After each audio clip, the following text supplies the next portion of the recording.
going on, guys? Hezzy here, and it is Tuesday.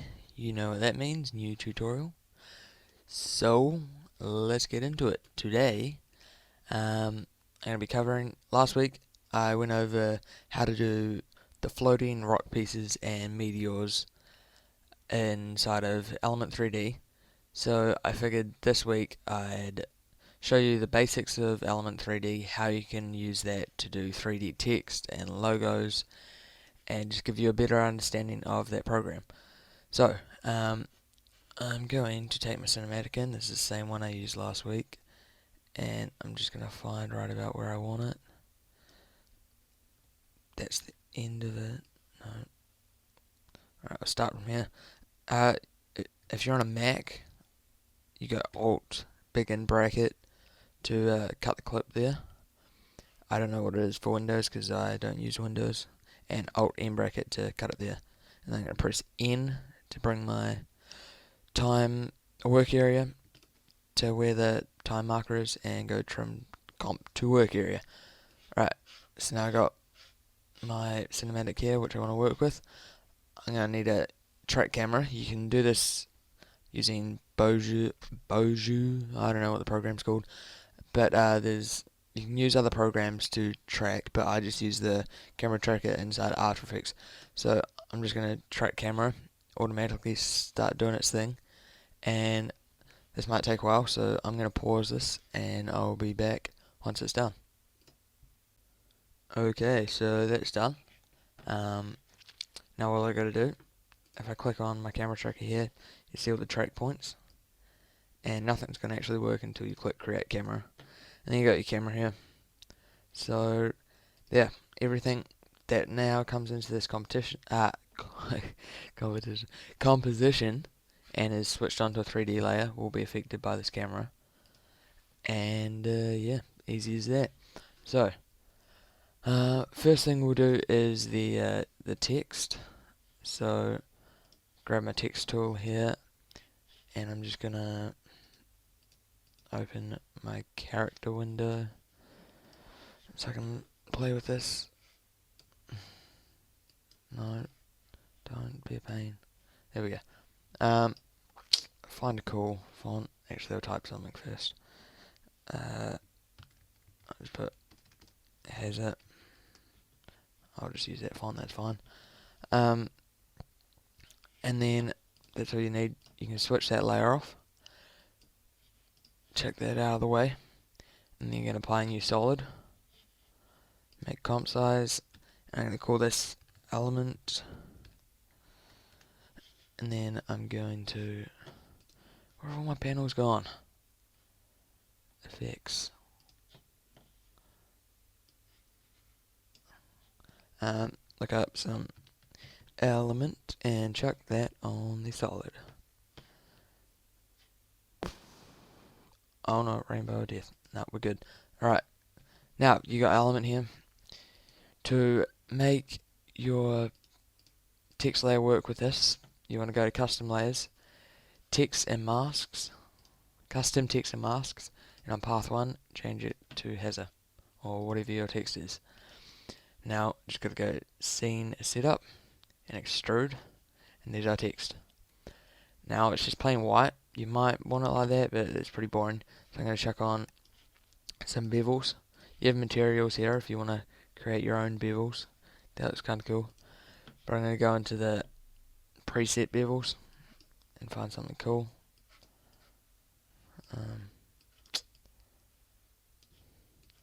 Just play around with these.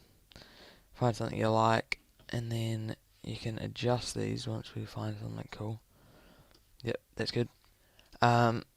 You can mess with all the settings on this bevel. So if I want to make this a bit, extrude it more, I'm going to go into my gold basic and just bump up the extrusion. That's going to cover up our white bevel though, so you just got to bring that up as well so it comes through. And that's looking cool.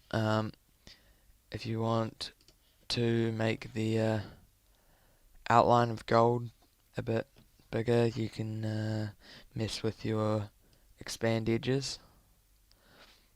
That looks kind of cool. I'm just going to bring up the white a little as well, and that's looking pretty cool. So there's all sorts of other stuff you can mess with in here. You got your settings. If I want to change this to a different color, I go into my basic settings, give it a kind of green tinge, but I don't really want that. I don't really mess around a lot with the bevel settings. I just use a preset, and that looks pretty cool, so I'm just going to use that. You might not see anything straight away, so all your controls are going to be in group 1, where you set it to, I'm just going to check my recording time, where you set it in the custom layers, you set it to group 1, so all your settings are going to be here. So if I just push this, where am I going to find this? Oh, there it is. Is that it? It's tiny. Alright. Quick tip. This is what I like to do. To get your text where you want.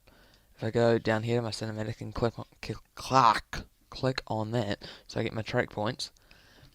If you left click, once you've got a couple of track points highlighted, you go create null, and it's going to give you a null object. And so if I scale that up, you'll see the null object, and that's going to be tracked to that point where you created it. And if I want my text to be there, or around that area, all I need to do is press P for position. I just can't talk today. P for position on my track null, copy that position, then go into my element, group 1, down to copy and paste, and no, lies, ignore that, position X and Y. No. Okay, you're going to have to manually do this, I believe.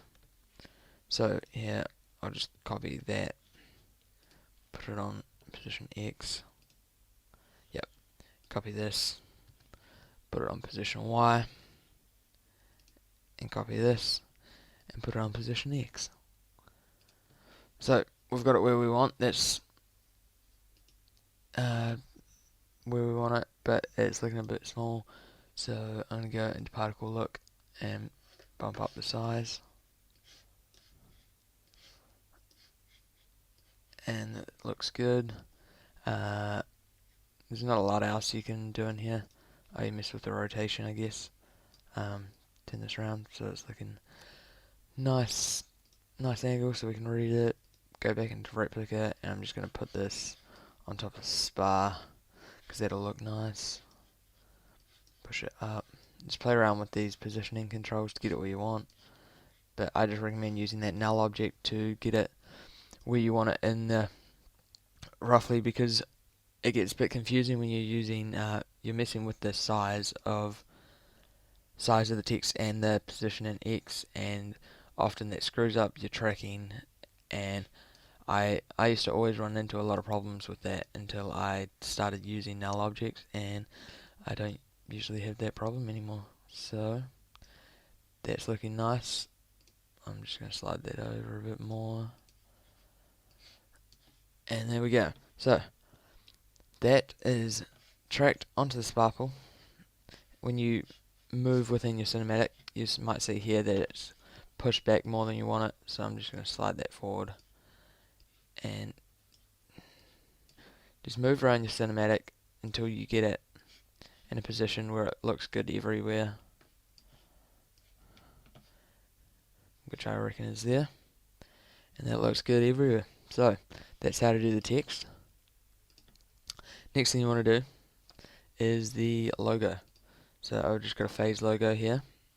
I'm going to import that into the composition, and you can't just use it straight like that. You actually have to mask it, as you may have picked up from it. It says custom text and masks, so it actually has to be a mask. So make sure you have your image selected, use the pen tool, and I'm just going to do this really quickly because I'm pushing it for time. Just go around here while I'm doing this. want to put out there for you to click the like button right about now. So do it. 3, 2, 1, now. Alright, and we're done with the mask. So again, hide that, chuck it out of the way, go onto my element, back down. I'm just going to close group 1, back down to my custom layers, custom text and masks, and now we're going path layer 2, and that is phase logo. Go scene selector. This oh, I just can't talk today, this is horrible. Now what we're going to do here is you're going to left click on the extrusion model, you're going to go duplicate all, you're going to change 1 to 2, when you click on that, you're going to change that to custom path 2. I did that very fast and I hope you followed along. But that's the easiest way to get the exact same bevels as what your text says. So that just makes it super easy. I'll go over that again just in case you missed. You've got to left click on this one, duplicate all, then it'll be on 1. You've got to change it, take that off 1, change it to 2, and change to custom path 2, because that's where your logo is that you want. And that's done. Going to click OK. And now again, this group 2 is just going to be in a random place and it's going to be hard to find. So the easiest way to get it to where you want it is to go into group 1, go copy and paste group, copy that, go to group 1, copy and paste group, and paste. And that's awesome. So if I go into my particle replicator, that's on group 1. No, you got to go into group 2 to control the phase logo, particle replicator, and I'm just going to push that back so that it's behind my text. And if I scan through here, that looks absolutely awesome. So it was a very fast tutorial because I realize I ramble a lot and they can get very long. So I hope you followed along. Leave a like and comment. Tell me what you want next week. I'm thinking maybe I'll do something along the lines of useful shortcuts, because I don't really cover those when I'm doing tutorials, and that's a really helpful thing to have because it really speeds up your process. So there it is, doing text and logos with Element 3D. Leave a like because this was an awesome tutorial. Let me know what you want next week. I basically just repeated that sentence. And I will catch you later. Goodbye.